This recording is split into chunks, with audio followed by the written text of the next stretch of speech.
Olha só nós aqui novamente. Hoje a gente vai ter nossa aula num lugar muito especial. Eu estou aqui hoje na sede da minha empresa, na sede do BIP. Vou mostrar um pouquinho aqui para vocês conhecerem um pouco do BIP. Deixa eu ver como é que funciona aqui. Aqui é a nossa sinuca, aqui é a nossa sede, aqui é onde muita mágica estava acontecendo antes da pandemia.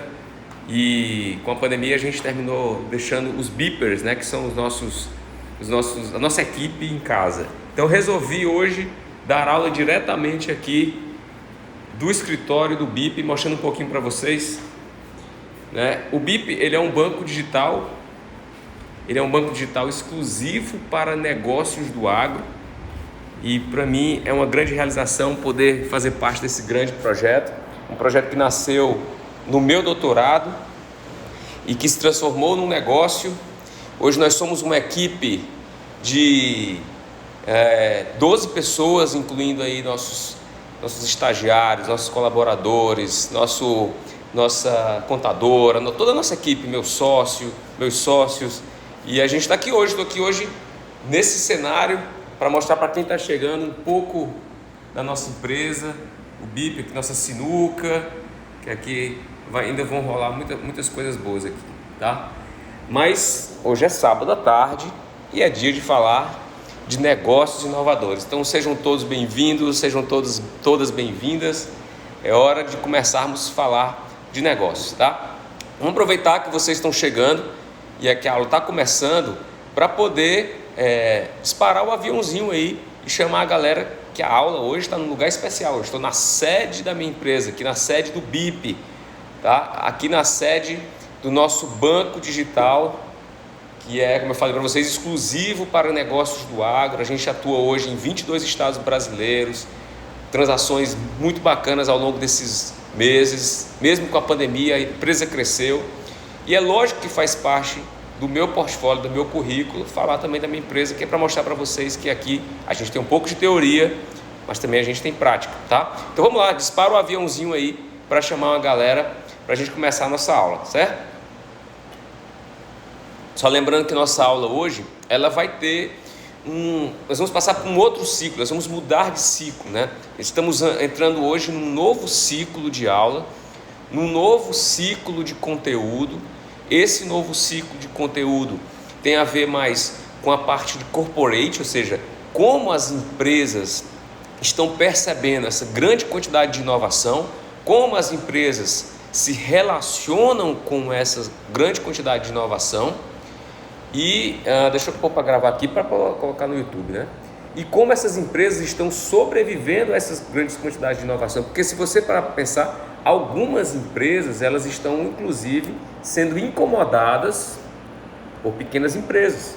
Imaginem as grandes corporações bancárias, por exemplo, as grandes corporações bancárias sendo incomodadas por pequenas fintechs, né? As grandes corporações hoteleiras sendo incomodadas por startups como Airbnb, as grandes corporações de transporte sendo impactadas com o Uber. Então nossa aula hoje tem a ver um pouco com isso, tem a ver com disrupção, tem a ver com corporate, ou seja, como as empresas estão entendendo, como as empresas estão sobrevivendo, como as empresas estão se comunicando e muitas vezes como essas empresas estão adquirindo essas empresas menores. Vou dar um grande exemplo para vocês. Fica aqui uma dica de pesquisa quando você terminar essa aula de hoje. Pesquise quantas empresas a Magalu comprou do ano de 2019 para cá.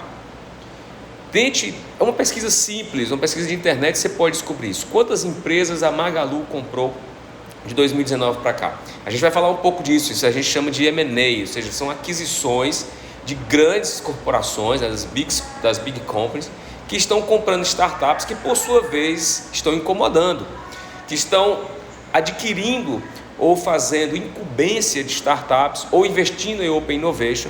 Então nossa aula de hoje tem muito a ver com a parte do corporate, ou seja, de como essas empresas estão assimilando. E é logicamente que se você está acompanhando as minhas aulas nos últimos 6 finais de semana, você vai conseguir mais facilmente pegar essa corrente de pensamento. Se não, não tem problema. Todas as aulas estão no feed e todas as aulas estão no nosso canal no YouTube. E você pode ver lá todas as aulas, você pode ver lá todos os trechos das aulas. E agora a gente vai dar continuidade. Então são 4 e 5, então passei 5 minutos aí tentando segurar um pouquinho a atenção de vocês para que vocês possam permanecer, mas também para dar tempo ainda de chamar mais gente.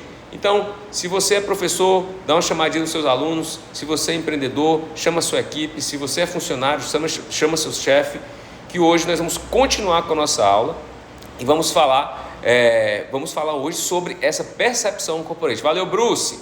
Um grande abraço, Bruce. Bruce, eu estou aqui no BIP, na sede da minha empresa, da nossa startup. E o Bruce é um cara que, onde põe a mão, vira ouro.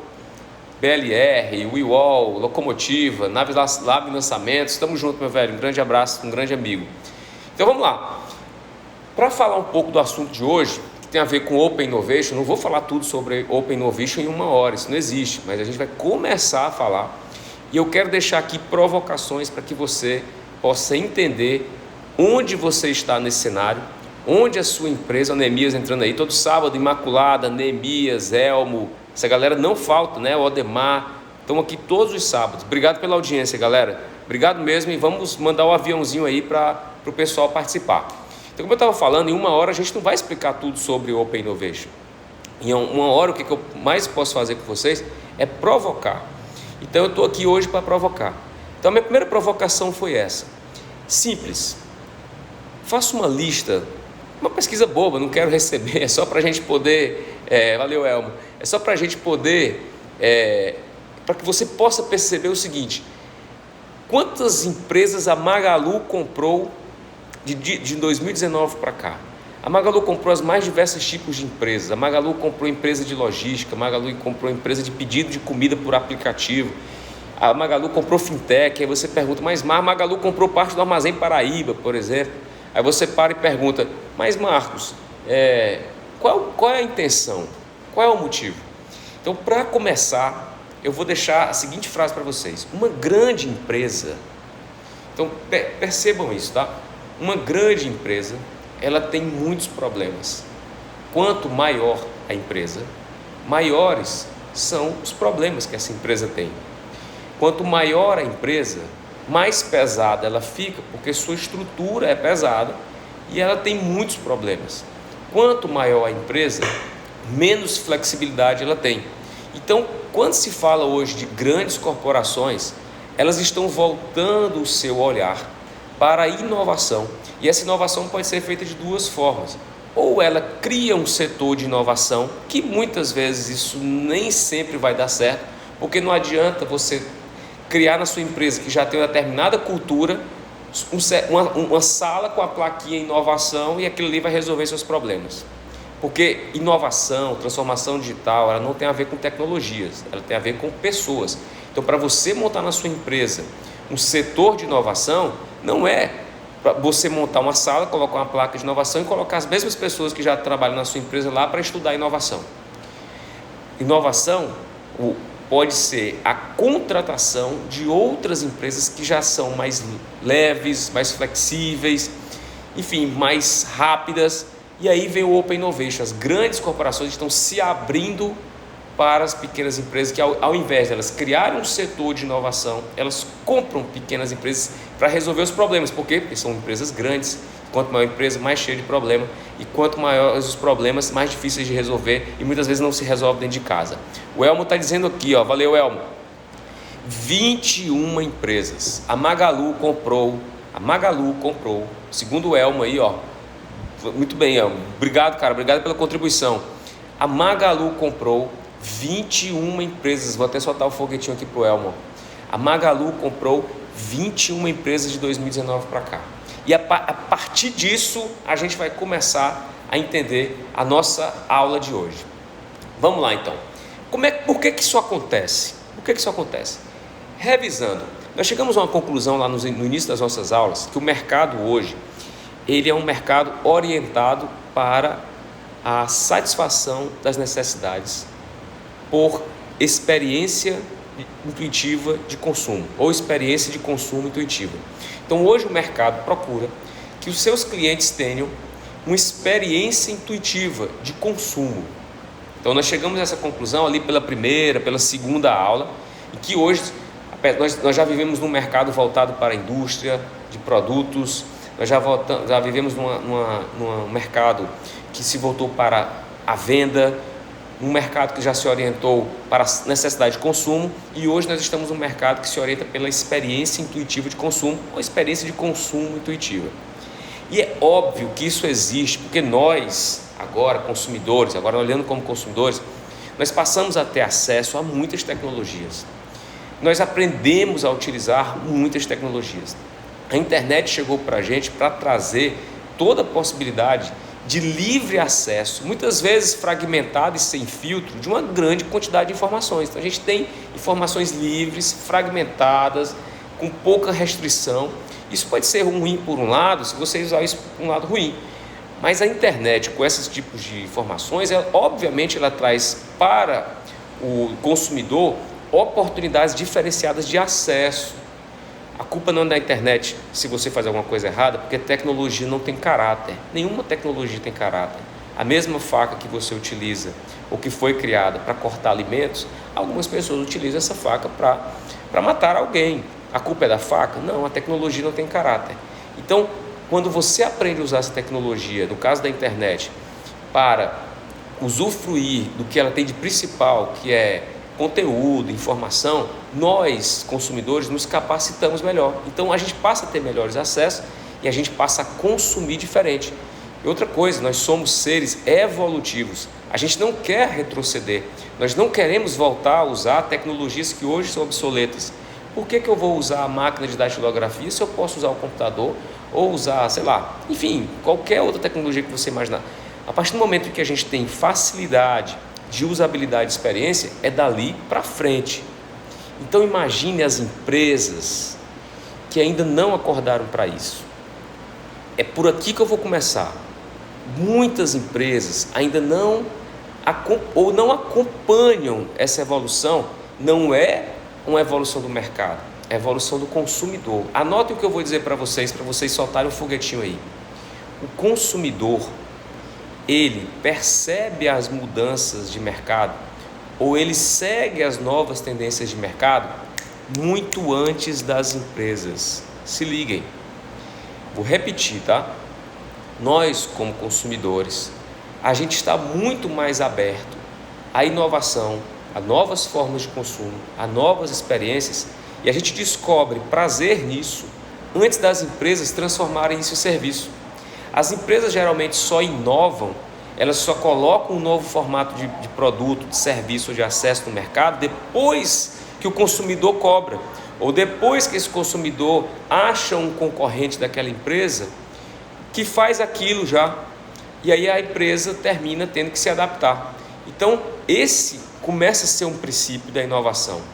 Os consumidores, eles acordam, eles buscam acesso, eles consomem, eles buscam experiências inovadoras mais rápido, ou pelo menos mais cedo do que as empresas. Então se você está assistindo e tem uma empresa, ou se você é funcionário de uma empresa, ou você está querendo montar uma empresa, preste bem atenção no mercado que você vai atuar. Esse teu mercado, ele é grande o suficiente? Ele tem concorrência? São perguntas básicas. Mas esse mercado que você quer atuar, ele muda numa velocidade que você vai acompanhar a velocidade do teu cliente, porque o consumidor, repito, ele vai descobrir inovação, ele vai descobrir melhores experiências, ele vai descobrir novas formas de consumo antes mesmo das empresas daquele setor. Por quê? Porque a necessidade não parte das empresas, a necessidade de consumo parte de quem consome, a necessidade de consumo parte das empresas. Então isso aí é cartilha, tá, gente? Isso aí é para anotar, para pensar em qualquer coisa. O meu negócio hoje, ele acompanha as tendências e ele acompanha o formato ou a velocidade das mudanças de comportamento e de hábitos de consumo do meu consumidor, que por sua vez acordam mais rapidamente para essas mudanças. Ou seja, as empresas sempre saem atrasadas, as empresas sempre largam depois do consumidor. Então, se a empresa já larga depois do consumidor, que por sua vez já entendeu novas formas de consumo, e essa empresa não conseguir acompanhar, ela vai ficar para trás, ela vai perder esse jogo. Então, por isso que nós estamos entrando nesse novo ciclo de aula, tratando um pouco mais essa visão corporativa. Por isso que eu quero que vocês não deixem as pessoas que vocês conhecem de fora. Pega esse aviãozinho aí, dispara pelo menos para mais 3 ou 4 pessoas que precisam ouvir sobre esse novo comportamento das corporações. Hoje a gente vai falar mais das corporações. Como essas corporações têm que se adaptar e se atualizar. Então, manda esse aviãozinho, porque o Elmo já mandou aqui nossa informação. Ó. Ele disse que, só um exemplo básico, a Magalu comprou 21 empresas de 2019 para cá. Por que a Magalu comprou 21 empresas de 2019 para cá? Porque a Magalu ela tinha 2 objetivos. Ela tinha como primeiro objetivo resolver os seus problemas internos. Seus problemas internos relacionados à transformação digital, à gestão de pessoas, a transporte, a frete, a gestão financeira, a gestão do marketplace. São muitos produtos, gente. As grandes empresas têm muitos problemas. Então, ela teria várias formas de resolver esse problema. Dentre elas, criar setores, contratar gente para resolver problema. Só que a empresa, uma Magalu como essa, ela é gigante, ela é pesada. Criar setores ou contratar pessoas para resolver determinados problemas sai muito mais caro e muito mais lento do que adquirir uma startup, do que incubar uma startup, do que comprar mesmo uma startup. Uma empresa menor, que é mais rápida e resolve de forma muito mais flexível aqueles problemas. Mas, Marcos, e qual é o que uma Magalu ganha comprando, por exemplo, o Aikfome, um aplicativo de delivery de comida? A Magalu, ela quer se tornar um grande conglomerado de transformação digital de marketplace. E o marketplace envolve pedido, entrega, pagamento, delivery, forma de recebimento, enfim, vendas, sellers. Então, quanto mais ela diversificar, mais ela vai ter opções de atender o cliente dela dentro do conglomerado dela. E quando ela adquire uma empresa dessa, obviamente ela está entrando em um novo mercado para competir com novos players. A Magalu teria condições de comprar o iFood? Bom, pode até ser que sim, mas ela comprou o Aikfome, porque o Aikfome é uma startup em ascensão que provavelmente vai, com a força da Magalu, vai disputar com o iFood. Quem duvida disso? Você duvida que a Magalu transforme o aplicativo Aikfome numa estrutura capaz de concorrer com o iFood? Então, ela simplesmente quer crescer de forma exponencial no mercado, mesmo sendo uma empresa que nasce do meio tradicional. A Imaculada está dizendo que a Magalu foi uma das empresas que... porque assim, a ideia de lucrar na pandemia, ela é sim uma das maiores empresas do Brasil e se transformou no maior case de transformação digital, porque ela percebe o que muitas corporações precisam perceber agora. Então vamos lá, o que essas corporações precisam perceber? Elas têm problemas. Esses problemas podem ser resolvidos de várias formas, só que no meio desse problema tem um negocinho chamado hábito de consumo, que é o que move as empresas. Um restaurante funciona porque as pessoas têm hábito de consumo de comer, mas também têm hábito de consumo de pedir comida, de pedir o delivery, de encomendar, de passar num drive-thru, enfim. Então, como a gente tem conversado muito sobre esse processo de experiência, pensem comigo agora numa linha de raciocínio. O mercado hoje está orientado para o quê? Experiências de consumo inovadora, ou experiências inovadoras de consumo. Aí a gente viu que isso gera métricas. Lembram das aulas de métricas? Então, lá, uns 2 finais de semana atrás, eu falei o seguinte: quando você incorpora experiências novas para o teu cliente, você pode metrificar. Você pode chegar e dizer o seguinte: eu sei qual é o perfil do meu cliente, eu sei quanto custa trazer meu cliente, eu sei quanto ele gasta, eu sei quanto tempo eu tenho um retorno sobre o investimento que eu fiz nesse cliente, eu sei quanto ele deixa de ticket médio, eu sei qual é o lifetime value dele, ou seja, eu sei quanto tempo ele repete a presença na minha empresa. E se ele tem um ticket médio definido, eu sei que se ele passa 6 meses consumindo na minha empresa, vezes o ticket médio dele, eu tenho o que a gente chama de lifetime value. Então, as 2 aulas atrás, a gente estudou sobre métricas. Na aula anterior, seguindo todo o roteiro, nós descobrimos que o mercado está orientado para experiência de consumo intuitiva. Descobrimos que a experiência de consumo intuitiva possibilita com que nossas empresas metrifiquem E aí eu fiz até um exercício com vocês na aula de métrica, né? Pega uma planilha de Excel e coloca quais métricas que métricas você quer definir para a tua empresa. Quanto custa trazer um cliente, quanto custa esse cliente, quanto é que ele deixa na sua empresa, quantas vezes ele deixa, qual é o ROI. Então isso tudo tem a ver com metrificar. Não precisa de tecnologia, tá? Você não precisa comprar um ERP, você não precisa pagar um sistema caríssimo, você pode fazer isso na ponta do lápis, e aí você cria suas métricas. E aí, como é interessante, na aula anterior, na aula do sábado passado, a gente pegou essas métricas e trouxe para o tripé dos negócios inovadores: gente, negócios e tecnologias. Gente, negócios e tecnologia. Aí a gente percebeu o quê?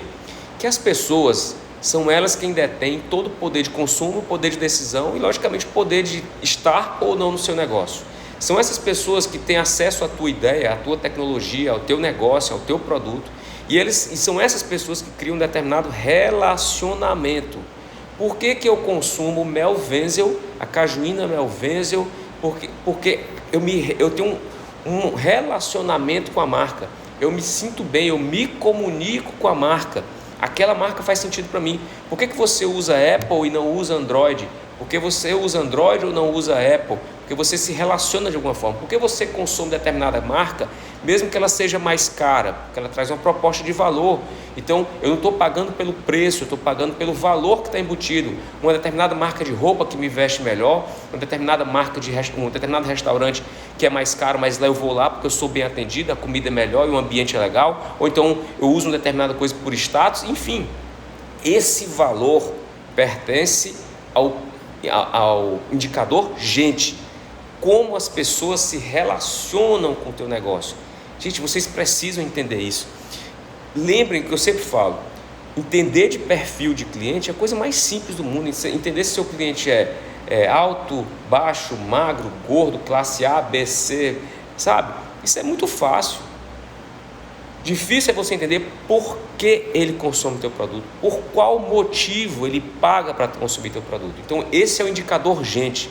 A partir do momento que você entende sobre gente, a partir do momento que você entende sobre consumidor, e a partir do momento que você entende sobre proposta de valor, que você está entregando para ele, porque proposta de valor a gente tem que criar, capturar e entregar. Então como é que você cria uma proposta de valor para o teu cliente? Como é que você captura a proposta de valor dele? Tem empresa que captura a proposta de valor cobrando mais alto. A minha proposta de valor aqui eu sou um produto premium. Então eu vou capturar essa proposta de valor cobrando mais caro, porque tem gente que diz que se está pagando barato não é um produto que presta. Então, se o meu produto é um produto premium, eu capturo a proposta de valor cobrando mais caro, por exemplo. E todo mundo sabe disso. Tem produtos que vocês pagam mais, que a gente paga mais, porque existe uma proposta de valor, nem que seja status. Status é quando você compra uma coisa que você não quer, com dinheiro que você não tem, para agradar quem você não gosta. Mas é um motivo, é ou não é um motivo? Então quando você decide, ou quando você define, ou quando você descobre qual é o motivo pelo qual o teu cliente compra, não importa, trabalha naquilo. Então você entende o primeiro indicador, que é gente. Quando você entende isso, você simplesmente passa a entregar para ele um negócio. Por que é um negócio? Porque pode ser um produto, um serviço ou um formato de acesso, e você entrega, e se ele tem um relacionamento, se ele tem um relacionamento, e se ele enxerga a proposta de valor naquilo, ele paga. Então o teu negócio não quer dizer que ele vai ser viável. Alguém pagar pelo teu produto é uma coisa, ele ser viável é outra. Isso aí é uma questão matemática, lógico, né? Então quando você tem já o indicador de que pessoas se relacionam, ou que você pode capturar a proposta de valor de pessoas e entregar valor para ela, e elas serem capazes, inclusive, valeu, Rafael, um abração, meu velho, de pagar por esse produto, você muda o jogo, porque você tem nas tuas mãos dois indicadores. Você tem gente que se relaciona, demonstra qual proposta de valor paga, como captura, como entrega essa proposta de valor, como ela se satisfaz a necessidade usando determinado produto, serviço ou acesso. Aí você cria um negócio, esse negócio está conjunto aqui. Para finalizar essa parte, essa revisão, você entra com tecnologia. Negócios tradicionais geralmente utilizam o quê? Pessoas e negócios. negócios inovadores estudam o processo de inovação do mercado e acrescentam tecnologia. Então você passa a ter gente, que são as pessoas que estão dispostas a pagar pelo seu produto, mas antes você entende se ela se relaciona, se ela enxerga valor no teu produto. Você tem negócio, porque se essas pessoas enxergam valor no teu negócio, você gera um produto, um serviço ou um acesso para entregar esse valor. E quando você encaixa a tecnologia como terceiro patamar, como terceiro formato, você cria uma interseção de experiência inovadora. Mas Marcos, e como é que essa tecnologia? Está lá na aula passada. A tecnologia são um conjunto de técnicas. Você não necessariamente vai comprar um ERP, montar um aplicativo para a tua empresa, não. Muitas vezes você fazendo um atendimento diferenciado, muitas vezes você criando um formato de pagamento diferenciado ou de atendimento, você está reunindo técnicas. Eu lembro que na aula passada, a Silvinha Doce estava aqui e disse: olha, minha tecnologia é melhorar a técnica de fazer melhor o meu bolo. É a tecnologia dela. Quanto melhor ela utilizar a tecnologia, ela vai reduzir custos, ela vai aumentar a produção, ela vai comercializar melhor. Então, a inclusão da tecnologia vai fazer a interseção trazer uma experiência inovadora. Pronto. E o que acontece nisso? Quando você entende esse processo, aí já é, agora aula valendo, aula de hoje. Estou 26 minutos revisando para que você possa mandar esse aviãozinho para pelo menos 3 pessoas. E lá vai. Se liguem numa coisa. Se eu já entendi que esse mercado utiliza experiência inovadora, eu consigo metrificar e eu sei que o meu tripé são pessoas, negócios e tecnologia, eu só consigo ligar isso e entregar uma experiência inovadora se eu entender sobre hábitos de consumo. Hábitos de consumo, gente. Mas Marcos, hábito de consumo é um negócio complicado de se estudar. Valeu, Márcia. Hábito de consumo é um negócio complicado, porque eu tenho que entender a fundo o meu cliente. Por isso o G de gente da aula passada. Por isso tecnologias para você, tentar conversar com esse cliente, tentar entender qual é o formato dele. Mas, gente, hábito de consumo, diferentemente do que a gente pensa que pode ser difícil, vamos parar para pensar o seguinte: que cor de roupa você veste no Réveillon? Geralmente branco, né? Que tipo de produto você compra na Páscoa? Geralmente chocolate. Que tipo de produto você compra no Dia das Crianças? Geralmente brinquedo. Que dia de produtos ou serviços você consome no Dia dos Namorados? Bares, restaurantes, motéis. Então você é meio que padronizado. O Bruce está dizendo aqui, o indicador gente está muito ligado à experiência que você proporciona. Você sabe muito bem disso, né? O Bruce da BLR, eles vendem experiência, é exatamente isso, ao ponto de levar um roqueiro curtir uma festa de pagode. Faz todo sentido, porque na verdade não vai ser a música, vai ser a experiência. Vão ser vários fatores que vão, por exemplo, gerar ou o network, ou o cara está querendo conquistar alguém, ou o cara está querendo se relacionar com grupos, ou ele está simplesmente querendo estar onde todo mundo vai estar, por status. Então, quando você pensa como o Bruce está dizendo, você tira a sua visão do produto e passa a dar visão na experiência. Isso vai mudar todo o jogo. A Márcia está aqui, da Master Frios, dizendo: poxa, então quando o cara vai comprar uma picanha lá na minha loja, eu não estou vendendo a picanha, não, cara. Você está vendendo a possibilidade de passar um final de semana, dele se divertir com a família, reunir a família e fazer um churrasco. Quem vende jornal não está vendendo o jornal, ele está vendendo o conteúdo. Quem vende óculos não vende o produto óculos, ele vende a possibilidade de enxergar melhor, ou então vende estilo, né? Meu óculos é azul, é redondo, eu acho bacana. Eu comprei porque pode ser por estilo. Comprei não, eu imprimi, né? Porque ele foi impresso em 3D, mas eu comprei o design. Então é nessa perspectiva que você entende o que é experiência. Gente, não vamos ser míopes. Você não vende mais produto, você não vende mais um serviço, você não vende mais o acesso, você vende experiência. É nesse formato, a partir do momento que você percebe que você tem que parar de vender produto, serviço ou acesso para vender experiência, você muda esse tratamento do teu cliente e você vai entender o tal hábito dele. Marcos, e a empresa, ela entende hábito? E qual é o impacto disso? Vamos lá, gente. Quando eu casei, vou dar um exemplo para vocês. Quando eu casei, eu cheguei bem claro para minha esposa, disse o seguinte: olha, Melhor, quando eu casei, a minha esposa foi bem clara comigo e disse: Marcos, eu não sou da cozinha, eu não gosto de cozinhar. Então nós vamos casar e você vai estar consciente de que eu não gosto de cozinhar. E eu falei para ela o seguinte: olha, nós vamos casar e eu não gosto de serviço de casa. Não espere que eu vou ser o cara que vou consertar um vazamento da encanação, ou mexer numa instalação elétrica, ou instalar, não. Porque eu acho que da mesma maneira que ela me avisou que precisávamos contratar uma empregada doméstica, eu avisei que todos esses problemas que tivesse lá em casa eu ia ter que chamar um pedreiro, um marceneiro, um encanador, um eletricista. Então é nessa perspectiva que eu vou perguntar para vocês: se eu comprasse então uma caixa de ferramentas, vocês acham que eu ia usar essa caixa de ferramentas? Eu ia gastar, sei lá, vamos supor, uma super caixa de ferramentas, ia me custar aí R$3.000. Eu ia ter essa caixa de ferramentas para dizer o que? Eu sou dono de casa, eu tenho uma caixa de ferramentas. Para mim não faz o menor sentido ter a caixa de ferramenta se eu não vou usar essa caixa de ferramenta profissionalmente. Eu iria usar essa caixa de ferramentas para ajustar alguma coisa na minha casa. Só que esse valor da caixa de ferramenta para mim, ele passa a ser um passivo na minha compra, porque eu não tenho nenhuma afinidade com isso, provavelmente eu não vou usar. Então preste atenção no que eu vou fazer com essa caixa de ferramentas. Se eu compro essa caixa de ferramentas, ela vai ser a minha propriedade.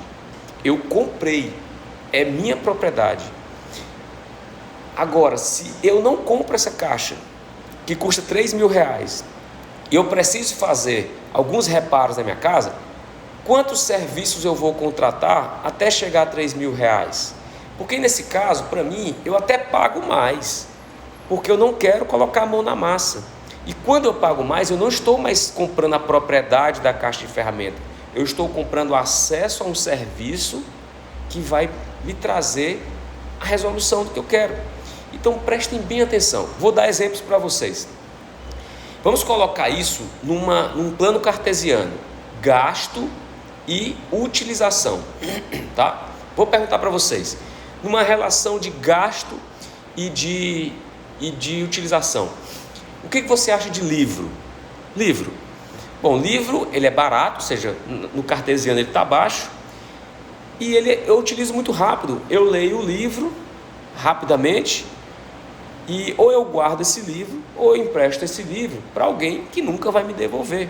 Então é um produto barato, de rápida utilização. Então ele está aqui na base, né, do plano cartesiano. Vamos pensar aqui, por exemplo, em brinquedos. Brinquedos relativamente médio para barato, com pouca utilização. Então, por exemplo, os teus filhos vão crescer e aqueles brinquedos vão ficar obsoletos. Então você pagou, teve posse, mas teve pouco tempo de utilização. Beleza, na base da pirâmide, na base do plano cartesiano. Vamos pensar em vestido de noiva. O vestido de noiva, ele é um produto extremamente caro. Não é pelo vestido, é pela experiência, é pelo evento, é pela celebração. Ele é muito caro. Então aqui no plano cartesiano ele está aqui em cima, ele é muito caro. Mas gente, a utilização dele é para ser só um dia. É para ser só um dia. Percebem? Vou dar um outro exemplo para vocês. Celular. Ele tem um preço hoje relativamente barato, mas em compensação você passa mais de 2 anos com o mesmo celular, se você quiser. Então ele tem um preço baixo, mas tem um longo tempo de utilização. Geladeira. Aí geladeira é o topo, né? Ela é muito cara e você passa muito tempo usando a geladeira. Agora eu vou pegar esses mesmos 4 produtos. Vamos lá, um produto barato. Vamos pegar um produto barato com pouco tempo de utilização. O livro, como eu dei a ideia. Você precisa agora comprar um livro? Não precisa comprar um livro. Você pode baixar um livro. Você compra um Kindle ou baixa o aplicativo do Kindle no seu celular e baixa livros grátis na Amazon. Inclusive o Choque, o meu livro, está gratuito lá na Amazon, tá? O livro, a versão Kindle, você pode baixar lá. Vai na Amazon, vai no meu site, vai na Amazon, ou compra o meu livro, ou baixa ele no Kindle. Então o livro, preço barato, rápida utilização, você pode trocar a propriedade pelo acesso. Então você não precisa mais comprar o livro, basta você ter o acesso. Brinquedos, você poderia alugar brinquedos. Você poderia ter acesso a brinquedos ou participar de grupos de brinquedos que você usou, devolve para o grupo e pega um outro e deixa o seu. Então você não precisa mais ter propriedade, basta que você tenha acesso. Vou continuar nos exemplos. O vestido de noiva que eu dei o exemplo é muito simples, né? O aluguel. Então, por que você vai pagar tão caro por um vestido de noiva para usar um dia? Para que você vai ter a propriedade? Pois é porque a minha filha vai se casar com o mesmo vestido. Beleza, mas isso aí hoje eu não sei, não vejo muito. Tem uma questão sentimental, pode ser, mas entenda, é muito caro para pouco tempo de uso. Então por que eu vou ter propriedade disso? Por que eu não posso ter só o acesso? Vamos continuar. O celular, barato, mas muito tempo de utilização. Vale a pena comprar? Vale a pena comprar, mas você pode ter só o acesso. Então as operadoras hoje, TIM, Claro, Oi e Vivo, você paga planos e você recebe o celular em comodato, não é isso?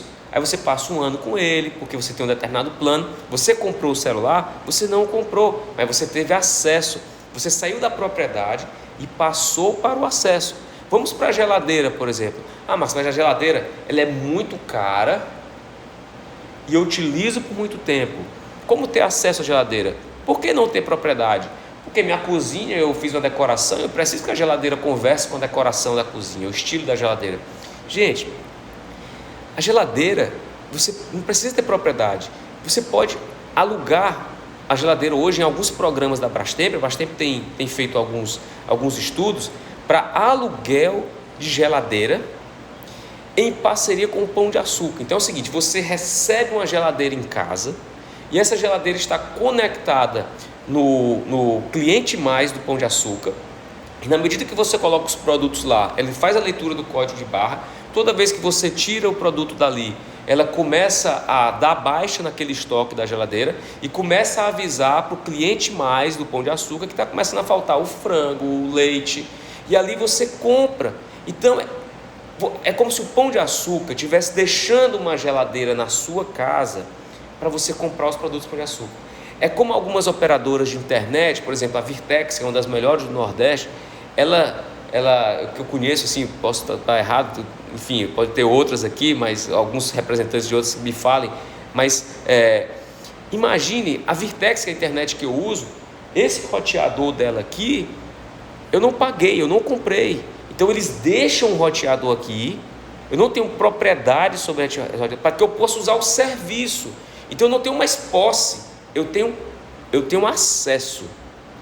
Então, quando se fala em corporações, o nosso tempo já está começando a se esgotar, nós temos 20 minutinhos aí, e eu estou muito feliz porque a gente conseguiu, né, andar com esse tema, e eu peço, e vocês estão vendo a quantidade de gente que está perdendo esse tema de hoje, né, um tema extremamente importante para que a gente possa entender por que grandes corporações estão comprando, adquirindo startups, ou por que grandes corporações estão começando a perceber a necessidade de colocar negócios inovadores como o Open Innovation, se abrir para a inovação, porque elas estão percebendo que o comportamento está mudando, que o hábito de consumo pode até ser o mesmo. A gente pode continuar vestindo branco no Réveillon, a gente pode continuar comprando chocolate na Páscoa, a gente pode continuar comprando material escolar no começo do ano, a gente pode continuar comendo determinadas comidas típicas nas festas juninas. Os hábitos de consumo não mudam, mas as experiências vão mudar. Então, ou essas empresas, as grandes corporações, começam a perceber isso, ou elas vão simplesmente ser atacadas por pequenas. E é nessa perspectiva que a gente percebe que tudo nasce da diferença da propriedade para o acesso. Então, perceba o seguinte, um hábito de consumo que não mudou, mesmo com a chegada das inovações: pedir comida. O hábito de consumo não mudou, o hábito de consumo de pedir comida não mudou, o hábito de consumo de comprar passagem aérea não mudou, o hábito de consumo de reservar hotel não mudou, o hábito de consumo de alugar carro não mudou, o hábito de consumo de pedir táxi não mudou, o hábito de consumo não mudou. O que mudou foi a experiência, para você reservar um hotel, para você reservar uma passagem aérea, para você, enfim, reservar um carro na locadora. Você imagina, antes do Booking, por exemplo, você ia numa empresa de turismo e dizer o seguinte: olha, eu estou viajando para Salvador. Então eu quero o seguinte, eu quero que você veja para mim todos os horários de passagem para Salvador e todos os hotéis de Salvador e me faça uma relação. Se você fosse levar isso para uma empresa, para uma agência de turismo, os atendentes da agência de turismo talvez iam levar uma semana para te entregar uma lista de uma quantidade de hotéis com preços comparados para você reservar e a quantidade de passagens aéreas que você tinha de ida e volta, com horários, com conexões, enfim. Agora você consegue fazer isso com simples cliques no Booking, no Airbnb, no Decolar.com, enfim. Observem que o hábito de consumo não mudou, mas a experiência vai mudar. Agora você imagina se essas empresas que trabalhavam assim antes e tiveram a disrupção trazida por startups como Uber, Airbnb, iFood, dentre outras, que pegaram o velho hábito de consumo e trouxeram uma nova experiência, uma nova roupagem e que quebraram muitas empresas. Gente, a disrupção, ou seja, as empresas disruptivas quebraram grandes. Eu fiz uma live com o presidente do Sicoob há um mês atrás, mais ou menos. Ele falou assim: Marcos, cara, nós somos um grande player que está sendo mordido por pequenas fintechs. Nós somos um grande banco, o Sicoob, mordido por pequenas fintechs, porque cada fintech você tem uma fintech, por exemplo, só para carregar celular. Você tem uma fintech só para pequenos créditos. Você tem fintech que você tira crédito só para pagar a conta de água e de luz. Você tem fintech que é só, como o PicPay, que é só uma moeda digital. E os bancos tradicionais não conseguem andar nessa velocidade não, porque o banco tradicional ele tem aquele monte, aquela cesta de serviço que eles não conseguem muitas vezes dar conta, eles não conseguem ter um contato direto com você, e aí eles estão se vendo que aquela grande quantidade de produtos que ele tem na agência estão sendo pulverizados por pequenas startups, atendendo necessidades pontuais de cada cliente. E aí o cliente deixa de abrir uma conta no Banco do Brasil, onde você tem que ir lá, falar com o gerente, assinar cartão de autógrafo, ir no caixa eletrônico, levar o teu celular para ler um QR Code, para liberar um aplicativo, para você usar o aplicativo, para que você vai fazer uma transferência, tem que registrar uma conta. Gente, aí você pega Nubank, o Cora, o próprio BIP, que é meu banco digital, e você abre uma conta em 5 minutos, tira sua foto, abre a conta. E aí? Como vão ficar essas empresas? Onde essas empresas gigantes vão ficar? Aí vem o que a Magalu fez. Por que eu comecei a aula falando da Magalu? Porque a Magalu é um gigante que estava tendo, como um gigante, como todo e qualquer gigante, muitos problemas. E que ao invés de sair criando setor para ficar maior ainda, e quanto maior, mais problemas, ela começa a pulverizar. Problema logística, vamos comprar startup tal. Problema de meio de pagamento, vamos comprar fintech tal. Problemas de atuação no mercado de alimentação, vamos comprar o Equifome para poder concorrer com o iFood. Percebam que as grandes empresas, ao invés de elas se incharem mais, ficarem maiores, mais inchadas, elas estão pulverizando seus problemas para contratar startups. Então fica uma dica se você tiver uma ideia de negócio de startup. Primeira dica, que essa startup ela entre no mercado que você possa ter um mercado gigante para atuar, mas também que você possa ter, e se esse mercado, por exemplo, tiver grandes players, tiver gigantes, tiver dinossauros lá, que você atue em problemas específicos. As startups já têm muitas características de atuar, de resolver problemas muito específicos, problemas focados, que muitas vezes as grandes corporações não conseguem, elas não vão conseguir enxergar. O Banco do Brasil, ele é tão grande que ele não vai conseguir enxergar que um determinado cliente queria usar o aplicativo apenas para recarregar o celular. Só que esse cara, para fazer isso no aplicativo do Banco do Brasil, é tão complicado que ele vai lá e contrata uma startup, se eu não me engano é Grão o nome da startup, só para fazer recarga de celular, recarga de energia, recarga daqueles cartões para passar em pedágio. Gente, são essas ideias que vão mudar o mundo. Por quê? Porque a gente não quer mais, contratar uma empresa cheia de coisa, complicada. A gente quer ser intuitivo. Eu quero ser cliente de uma empresa em que eu vejo o produto, ela satisfaz aquela minha necessidade.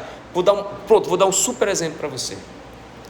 Quantos de vocês já compraram um CD de uma banda ou de um cantor por causa de uma música, gente? Vou repetir, quantos de vocês compraram um CD de uma banda ou de um cantor por causa de uma música? Você tem noção do que é isso? Você tem a propriedade de um CD, você comprou um produto, a propriedade, mas você queria um produto específico, uma música que estava naquele CD daquele seu cantor, daquela sua banda preferida. A Jane disse que sim, né, Jane? Por causa de uma música. Então o que o Spotify te dá? O Spotify te dá a possibilidade de você ter acesso, ou seja, você não precisa comprar o CD de ninguém, acesso a todas as músicas do mundo, a todas as bandas do mundo, para que você possa escutar simplesmente aquela música que você queria ouvir.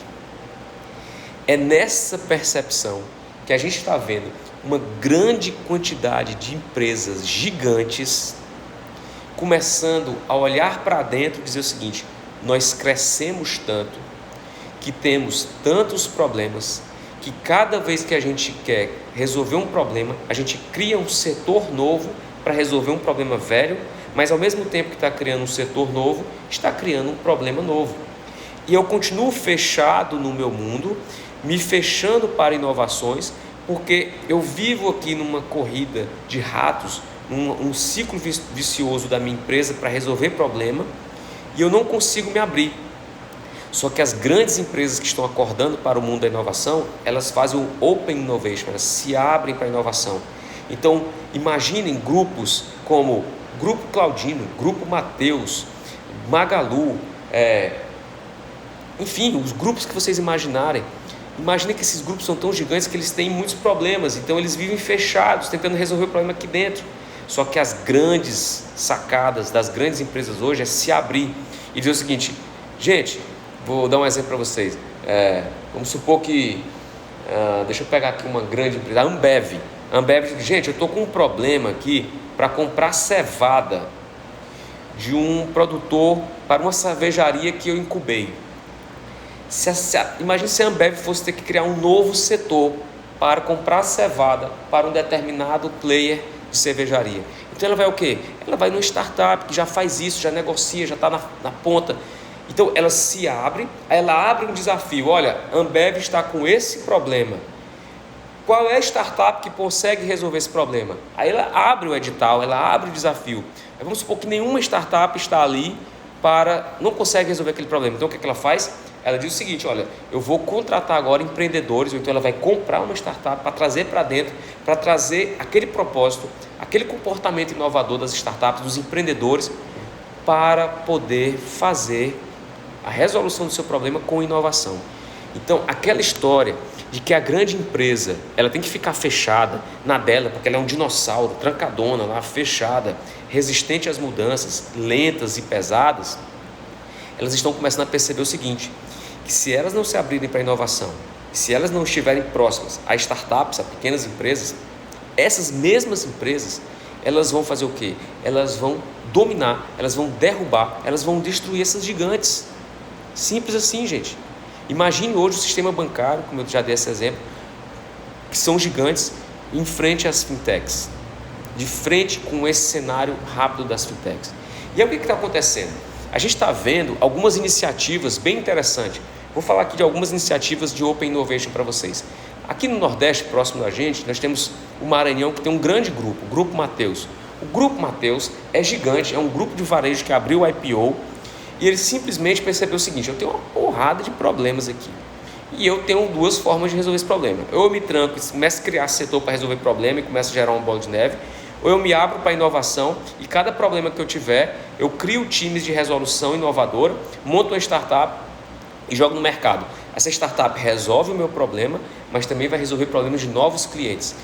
E aí o Grupo Mateus criou em São Luís um hub de inovação chamado Black Swan, que é um negócio belíssimo, 1.500 metros quadrados, para receber startups que resolvam problemas do varejo.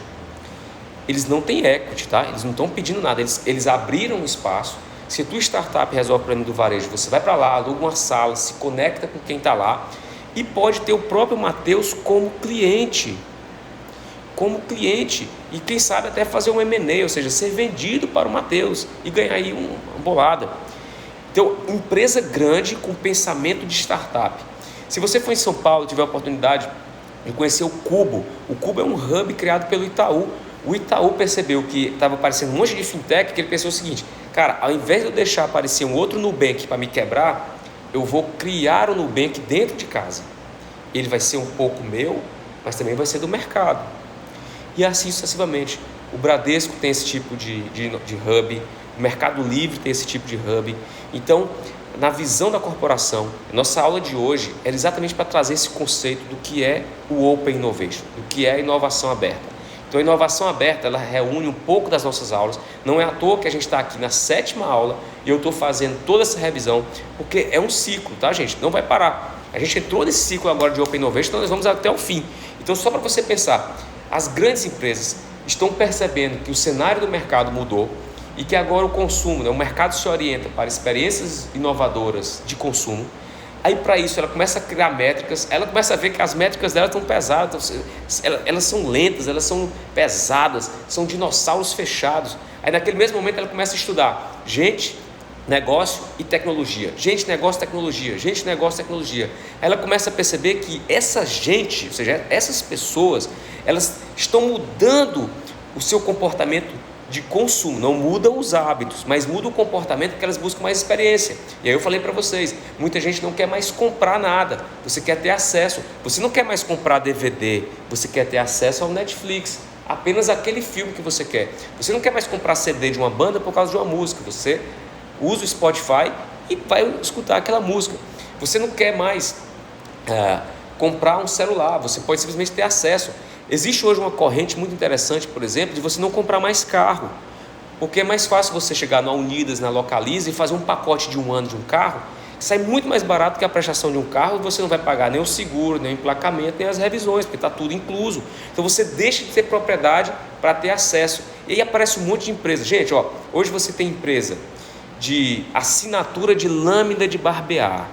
Você não precisa mais comprar lâmina de barbear, você paga uma taxinha por mês, todo mês chega lâmina de barbear, creme de barbear na sua casa e tal. Você tem empresas de assinatura de carne, World Steak, você faz assinatura de carne. Vamos supor que você gosta de fazer churrasco no final de semana, ao invés de você comprar, você vai fazer churrasco. Agora perceba o seguinte, você tem, por exemplo, empresas de assinatura de cosméticos. Então isso, gente, não precisa de muita tecnologia, sabe por quê? Porque o supermercado do teu bairro, ele pode simplesmente perceber o seguinte: poxa, o Marcos, ele consome tais frutas por mês, tais produtos, eu vou fazer aqui um pacote. Marcos, aqui é um pacote de frutas para você, de hortifrutis, frutas e verduras. Tu vai me pagar R$100 por mês e toda semana eu vou deixar tais produtos na sua casa. É uma maravilha. Qual é a tecnologia que ele precisou? Ele precisou de um aplicativo? Ele precisou de um ERP? Ele precisou de um site? Não precisou, ele simplesmente negociou com você. Você deixou de comprar e passa a ter acesso. Aqui a gente está com a Márcia aqui da Master Frios.